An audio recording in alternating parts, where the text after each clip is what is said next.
Item ಯಾವುದೇ ಇರಲಿ try ಮಾಡಿ ಆಚಿ ಚಿಕನ್ ಮಸಾಲಾ. ಆಚಿ ಚಿಕನ್ ಮಸಾಲಾ. ಸಂಧಾನ ವಿಫಲದ ಬಗ್ಗೆ ಇರಾನ್ ಮೊದಲ ಪ್ರತಿಕ್ರಿಯೆಯನ್ನ ಕೊಟ್ಟಿದೆ.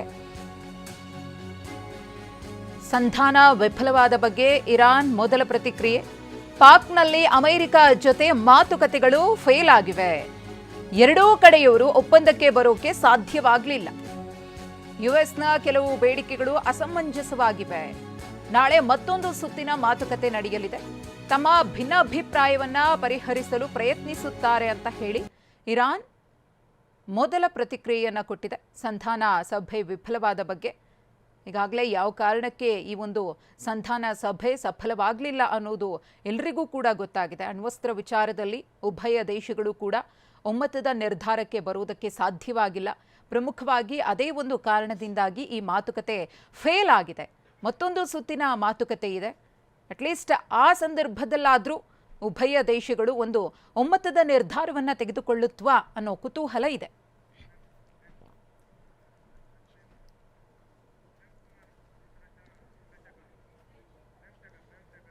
ಪ್ರೇಮ್ ಶೇಖರ್ ಅವರು ನಮ್ಮ ಜೊತೆಗೆ ದೂರವಾಣಿ ಸಂಪರ್ಕದಲ್ಲಿದ್ದಾರೆ. ಸರ್, ನಾವು ಮಾತನಾಡ್ತಾ ಇದ್ವಿ ಬೆಳವಣಿಗೆಗಳ ಬಗ್ಗೆ. ಇದೀಗ ಉಭಯ ದೇಶಗಳು ಕೂಡ ಒಮ್ಮತಕ್ಕೆ ಬರುವುದಕ್ಕೆ ಸಾಧ್ಯವಾಗ್ತಾ ಇಲ್ಲ. ಪ್ರಮುಖವಾಗಿ ಇಸ್ರೇಲ್ ಮತ್ತು ಅಮೆರಿಕ ಇರಾನ್ ಮೇಲೆ ದಾಳಿ ಮಾಡೋದಕ್ಕೆ ಕಾರಣ ಇರಾನ್ ಅಣ್ವಸ್ತ್ರವನ್ನ ಹೊಂದಬಾರದು ಅಂತ ಹೇಳಿ, ಸಂಪೂರ್ಣವಾಗಿ ಅದನ್ನ ಇದರ ಹಿಡಿತದಿಂದ ಹೊರತರಬೇಕು ಅಂತ ಹೇಳಿ.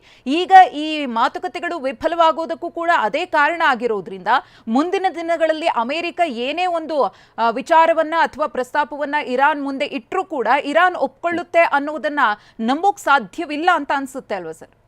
ಆಕ್ಚುಲಿ ಈ ಅಣ್ವಸ್ತ್ರ ಅಥವಾ ಫಿಸೈಲ್ ಮೆಟೀರಿಯಲ್ ಅಂದ್ರೆ 60% ಎನ್ರಿಚ್ಡ್ ಯುರೇನಿಯಂ 440 kg ಅದು ಅಮೆರಿಕ ಇರಾನ್ ಅಲ್ಲಿ ಇಸ್ಫಹಾನ್ ನಗರದ ಉತ್ತರದಲ್ಲಿರುವ ಪಿಕ್ಯಾಕ್ಸ್ ಮೌಂಟನ್ ಗಳನ್ನ ಕೆಳಗಿರುವಂತ ಕೃತಕ ಸುರಂಗದಲ್ಲಿ ಅಡಗಿಸಿಟ್ಟಿದೆಯಲ್ಲ, ಅದನ್ನ ಇನ್ಫ್ಯಾಕ್ಟ್ ಅದೇ ಇಲ್ಲಿ ಇಡೀ ಯುದ್ಧಕ್ಕೆ ಮೂಲ ಕಾರಣ. ಇನ್ಫ್ಯಾಕ್ಟ್ ಆಕ್ಚುಲಿ ಇರಾನಿಯನ್ಸ್ ಹೇಳಿದ್ದು ನಾವು ಕೇವಲ ಶಾಂತಿಯುತ ಉದ್ದೇಶಕ್ಕಾಗಿ ಎಲೆಕ್ಟ್ರಿಸಿಟಿ ಮತ್ತೆ ಮೆಡಿಕಲ್ ಪರ್ಪಸ್ಗೋಸ್ಕರ ಅಂತ ಹೇಳಿದ್ರು.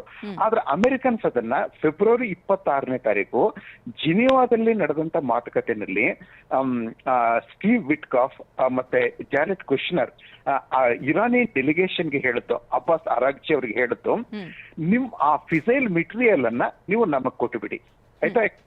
60% ಎನ್ರಿಚ್ ಇನ್ ಸ್ವಲ್ಪ ಎನ್ರಿಚ್ ಮಾಡಿದ್ರೆ ನೀವು ಬಾಂಬ್ ಮಾಡ್ತೀರಿ. ಅದರಲ್ಲಿ 440 kg ಯುರೇನಿಯಂಲಿ 10 to 12 ಬಾಂಬ್ಸ್ ಗಳಾಗ್ತವೆ. ನೀವು ಅದು ಆಕ್ಚುಲಿ ಬಾಂಬ್ ಮಾಡೋದಿಲ್ಲ ಅನ್ನೋದಾದ್ರೆ ಅದು ಎನ್ರಿಚ್ ಯುರೇನಿಯಂ ನಿಮಗೆ ಯಾಕೆ? ನಿಮಗೆ ಎಲೆಕ್ಟ್ರಿಸಿಟಿ ಪ್ರೊಡಕ್ಷನ್ಗೆ ಬೇಕಾದಷ್ಟು ಲೋಲಿ ಎನ್ರಿಚ್ ಯುರೇನಿಯಂ ಅದನ್ನು ನಿಮಗೆ ನಿರಂತರವಾಗಿ ನಾವು ಸಪ್ಲೈ ಮಾಡ್ತೀವಿ ಅಂತ ಕುಶ್ನರ್ ಮತ್ತೆ ಇದು ಸ್ಟೀವ್ ವಿಟ್ಕಾಫ್ ಇರಾನಿಯನ್ಸ್ ಹೇಳಿದ್ರು. ಅವಾಗ ಅಬ್ಬಾಸ್ ಅರಾಗ್ಚಿ ಅದಕ್ಕೆ ಒಪ್ಪಿಕೊಳ್ಳಲಿಲ್ಲ. ಓಕೆ, ಹೀಗ ಆಗ ಅದಾದ 48 ಗಂಟೆಗಳ ಒಳಗೆ ಇರಾನ್ ಮೇಲೆ ದಾಳಿ ಶುರುವಾಯಿತು. ಇರಾನ್ ಆವತ್ತೆ ಫೆಬ್ರವರಿ 24ನೇ ತಾರೀಕು ಜಿನಿವಾದಲ್ಲಿ ಒಪ್ಪಿಕೊಂಡಿದ್ರೆ ಆ ಫಿಸೈಲ್ ಮೆಟೀರಿಯಲ್ ಕೊಟ್ಟು ಬಿಡ್ತೀನಿ ಅಂತ, ಈ ಯುದ್ಧ ಆಗತೇನೆ ಇರಲಿಲ್ಲ. ಹೀಗಾಗಿ ಇಷ್ಟೆಲ್ಲ ಆದ್ಮೇಲೆ ಈಗ ಇರಾನ್ ಅದನ್ನ ಒಪ್ಕೊಳ್ತದೆ ಅಂತ ಹೇಳೋದಕ್ಕೆ ಐ ಥಿಂಕ್ ಅದು ಬಹುಶಃ ಸಾಧ್ಯ ಇಲ್ಲ. ಇನ್ನು ಅಮೆರಿಕದ ಇದು ಇರುವಂತ ಆಪ್ಷನ್ಸ್ ಏನು ನೋಡಿ, ಇದೈತಲ್ಲ ಎಂತದ್ದು ಆ ಒಂದು ಅಮೆರಿಕನ್ ಪೈಲಟ್ ಅನ್ನ ಹುಡುಕುವಂತ ಇದೆಲ್ಲ ನಡೀತಲ್ಲ, ಅದೆಲ್ಲ ನಡೆದದ್ದು ಇಸ್ಫಹಾನ್ ಹತ್ರ. ಅಷ್ಟು ಆಮೇಲೆ ಆಕ್ಚುಲಿ ಇಸ್ಫಹಾನ್ ಹತ್ರ ಎಲ್ರು ಅಮೆರಿಕನ್ಸ್ ಏನ್ ಮಾಡ್ತಾ ಇದ್ರು, in fact they are looking for an opportunity, ಒಂದು ಚಾನ್ಸ್ ಆ ಪಿಕ್ಯಾಕ್ಸ್ ಮೌಂಟನ್ ಕೆಳಗಿರೋ ಸುರಂಗಕ್ಕೆ ತಾವು ಹೋಗಬಹುದಾ ಅಂತ, ಆಯ್ತಾ. ಅದನ್ನ ಅವ್ರು ಎಕ್ಸ್ಪ್ಲೋರ್ ಮಾಡ್ತಾ ಇದ್ದದ್ದು. ಹೀಗಾಗಿ ಏನಾಗಿದೆ, ಅಮೆರಿಕದ ಇರಾನ್ ಅದನ್ನ ಒಪ್ಸೋದಿಲ್ಲ, ಅಮೆರಿಕ ಅದನ್ನ ಬಿಡೋದಿಲ್ಲ. ಹೀಗಾಗಿ ಇರಾನ್ ಮೇಲೆ ಇನ್ನಷ್ಟು ಮಿಲಿಟರಿ ಪ್ರೆಷರ್ ನ ಹಾಕಿ ನಂತರ US air force Isfahan land ಆಗಿ ಅಲ್ಲಿ ಖಂಡಿತ ಅದನ್ನ ಎಂತದ್ದು ಒಂದು ಕಂಟೈನರ್ ಗಳನ್ನ ಸುರಂಗದಲ್ಲಿರುವಂತ ಯುರೇನಿಯಂ ಇರುವಂತಹ ಕಂಟೈನರ್ಗಳನ್ನ ತಗೊಳ್ಳೋದಕ್ಕೆ ಪ್ರಯತ್ನ ಪಡ್ತದೆ. ಅದು ಇನ್ನು ದೊಡ್ಡ ಪ್ರಮಾಣದ ದಾಳಿಗೆ ಕಾರಣ ಆಗ್ತದೆ. ಹೀಗಾಗಿ ಈ ಫಿಸೈಲ್ ಮೆಟೀರಿಯಲ್ ಅಥವಾ ಇರಾನ್ನ ಅಣ್ವಸ್ತ್ರ ಬಯಕೆಯೇ ಈ ಎಲ್ಲ ಯುದ್ಧಕ್ಕೂ ಕಾರಣ. ಈಗ ಆ ಬಯಕೆ ಇರಾನ್ ನಲ್ಲಿ ಇನ್ನೂ ಇರೋದ್ರಿಂದ ಅದು ಯುದ್ಧವನ್ನ ಇನ್ನೂ ಮುಂದುವರಿಸ್ತದೆ. ಧನ್ಯವಾದ ಸರ್, TV9 ಜೊತೆ ಮಾತನಾಡಿದಕ್ಕೆ.